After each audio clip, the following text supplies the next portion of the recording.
Yada da da da da. Howdy, folks. How you doing?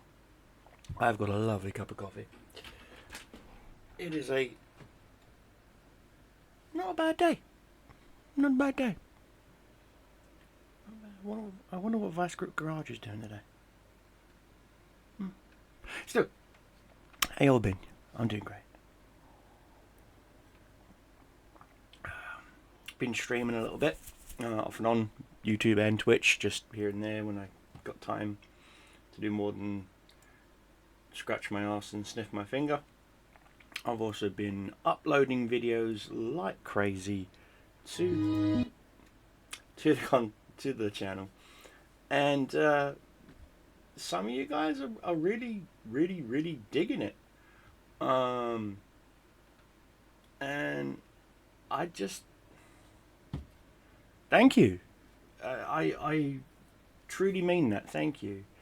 I do have some content, some videos going up. They should be live here soon. Why do they keep doing this, YouTube? Why can you not just not, you know? Whatever you're thinking, just don't. I'm not even kidding you. I can't even get to my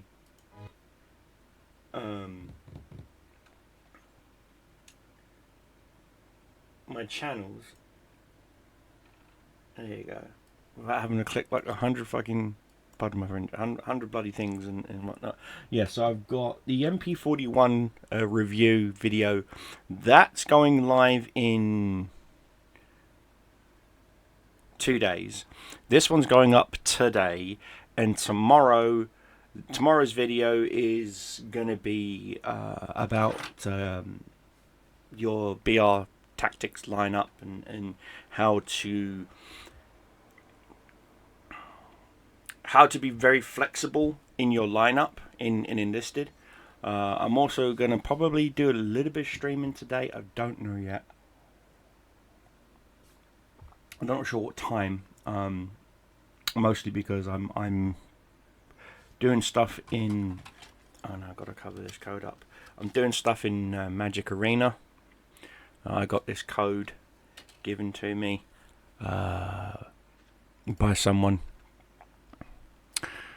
It's not paid sponsorship, so.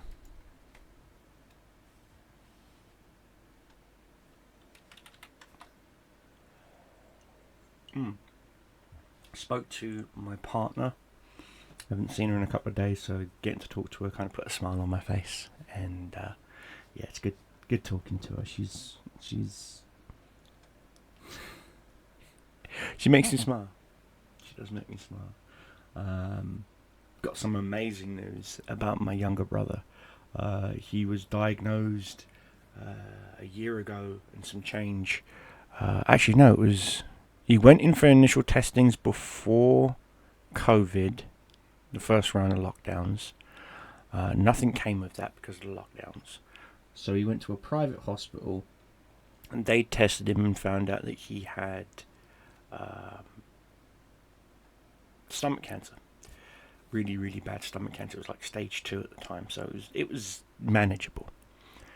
But because of the second round of lockdowns affecting private hospitals as well, my brother couldn't get treatment. And while he couldn't get treatment, it went from stage 2 to stage 4. He went downhill really fast. And he decided that he didn't want to die in England. He took a page out of my book back in 2004. Back in late 2003, early 2004, so we're talking like December time in 2003. I got out, medically discharged from the British Army, and MOD gave me a big, massive fucking payout for 40 earplugs and stuff, so I can't sue them again for that. This is why I've got partial tinnitus in my left ear. And so I thought to myself, fuck it, I'll travel. And so I packed my stuff, contacted my then friend, who then became my fiance, who then became my wife and is now my ex-wife 10 years later. Different story. Got on a flight. The pilot said that he might have to put us down in Colorado because he couldn't get into Utah because of the weather.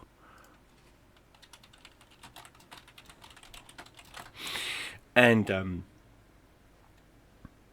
got there during a whiteout, and it was insane.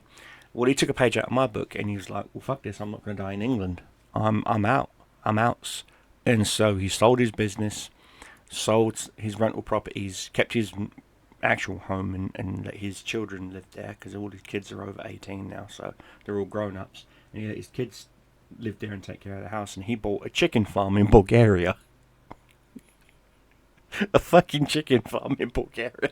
And I blame you, Tim Paul, because he saw your one of your videos where you talked about how chickens can just make your day, and he didn't believe it, so he literally bought a chicken farm, and he told me he would sit on his back porch with a cup of coffee, read with his Kindle tablet, because all the newspapers are in Bulgarian and he doesn't read Bulgarian, and he's sitting there looking at these chickens acting like complete dipshits, and he'd just sit there and laugh. And it helped him manage the pain, because my brother has addiction problems. And so he didn't take his pain meds unless he physically had to in order to sleep. But other than that, he tried to not take them every day, and he'd just sit on his back porch, look at these chickens and laugh. Well, sadly, last month he was rushed to hospice thinking it was the end. And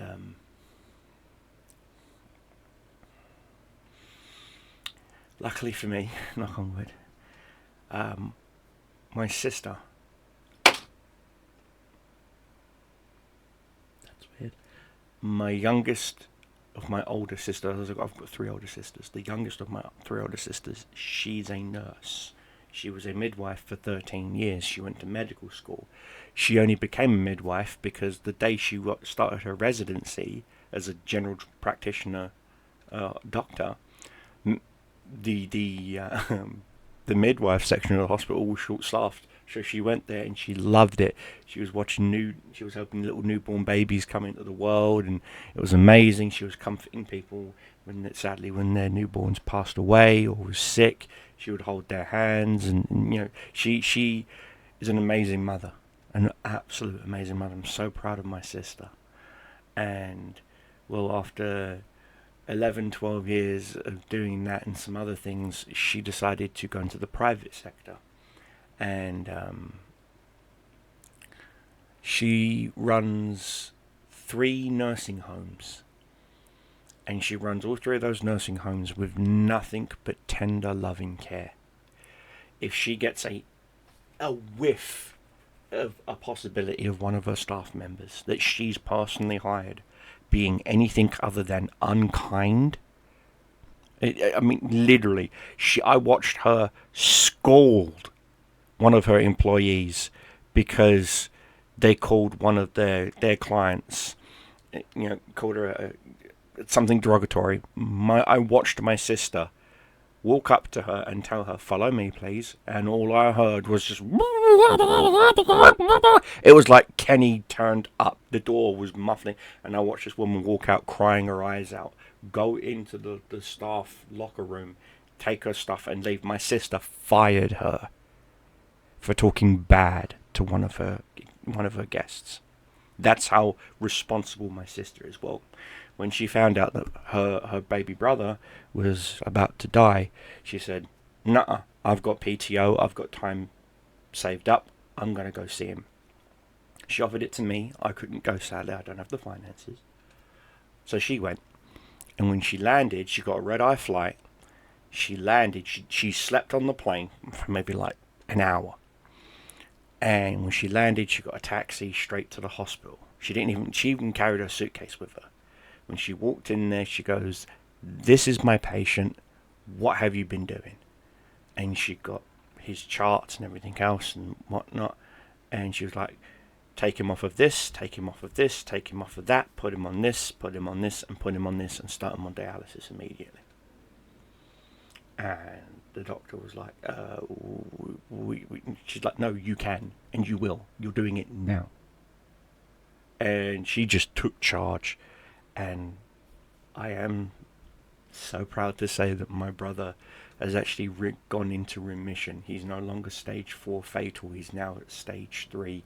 And it is looking like his treatments that my sister is putting him through is working so fucking amazing that it's literally killing the cancer cells, and my brother is no longer in pain. Take your meds. This is a reminder. Take your meds. This is a reminder. Already taken them. Take your meds. Already taken them.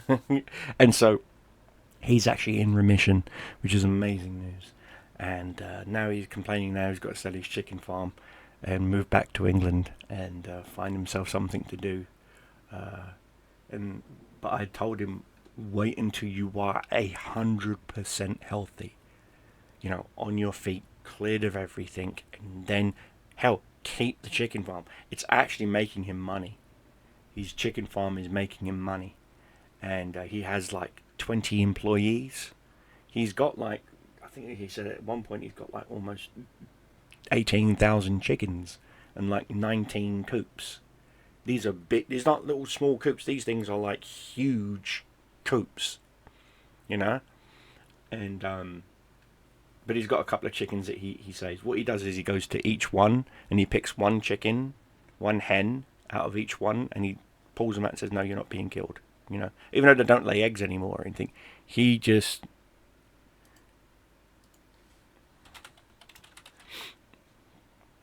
it because he wants, you know, because he likes them, and he puts them in their own little small pen. That's the one he watches and has a laugh at.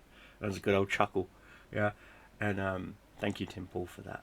And yeah, these are tears of joy. My little brother's gonna be okay. And I asked my sister, you know, what did you do? And she goes, "Well, I put him on dialysis to get rid of the drugs that they had him on." And that was touch and go, because at that point his body could have collapsed. You know, his kidneys were shutting down anyway, so was his liver. And so she goes, "I got him on ivermectin, benzochloroquine," and she listed off all these things, and I was like, "Isn't ivermectin used for treating COVID?" She goes, "No, it's an antiviral. It's used for and she told me, and no, this is not saying go eat horse paste to kill cancer. I am not saying that. Repeat, YouTube, look at me. I am not saying that. What I'm saying to you is my sister, who's a medical professional, okay, realized the root cause of my brother's thing that caused his body to react and treat it like cancer. Therefore, it ended up becoming cancer. So she treated that, and then the cancer cells stopped being produced by his body. And so now, the ones that were already there were being treated correctly and dying, and his body wasn't producing anymore. So in theory, you know, that's what you call a good case scenario. So here in maybe a month and a half, once he's put on some weight, my brother had lost a lot of weight. Bear in mind, my younger brother is a lot taller than me. I'm 6'1". He is, God, last time me and him stood next to each other, he was 6'6", no, 6'7", no, tell a lie, 6'8".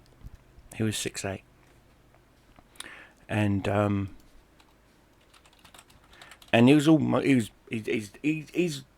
he's not skinny, but he's not bulky. He's toned for his height to weight ratio. He's never really been obese or fat, my brother. He's never been that way. But he hardly ever eats. That's the weird thing. During his growth spurts, he used to just lay in bed in pain because he'd get growing pains really bad. He ended up becoming a basketball player, really good at it too, and hurt his knee, started taking painkillers for it, prescribed before anyone says anything. And he got hooked on painkillers and started taking other drugs and stuff and started pissing dirty, and then teams kept dropping him, wouldn't take him. So he said, fuck it, I'm done with basketball, and started working construction. And the construction company he was working for, the owner was getting ready to retire, and his family didn't want to keep doing the business, so my brother purchased the business from his boss. He got a loan, purchased the business, and within his first I think it was 3 or 4 contracts that he had, doing housing and some military base refurbishments and whatnot, paid off the loan, paid it off, bought his house. Then he had enough money to buy into the projects that he was working on doing the construction for, and bought those rentals, and it was just turnkey at that point. And his wife, who works ironically with my sister, is in the nursing home and whatnot. His daughter, she's going to be a nurse. My sister's youngest daughter, she's in the NHS to study to be a nurse.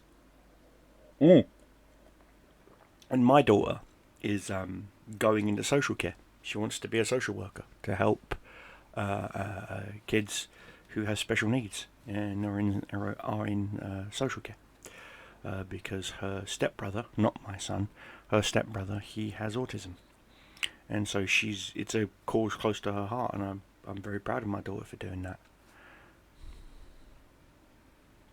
I really am. So yeah, it's just good news all down. Yeah, I've even got water to stay hydrated. Because coffee is a dehydrant. Most people don't realise this. It is a dehydrant. Coffee will dehydrate you. Ironically, the treatment for gout, which I thought was a thing that died off, it's not. The treatment for gout is actually coffee. No joke. If you go to the doctor and he says you've got gout in your foot or wherever, he'll tell you, take ibuprofen and drink coffee. Because the coffee would dehydrate the uric acid that's causing the gout. Coffee cures gout. Look it up. So if you've got gout, which sadly I've got a small case of gout in my right foot, this actually helps with it. I didn't even know it. And no, gout is not caused by laziness. Gout is caused by consuming too much of one specific type of meat. So grey meat, which is turkey, or bits of or certain parts of pork, or certain cuts of beef. Where I live on a budget, I don't buy T-bone steaks and filet mignon and all this stuff. I barely even buy beef because it's just too expensive. Thank you, Labour government. What I buy chicken. I like chicken and I like fish, so I have a high protein count. Ladies.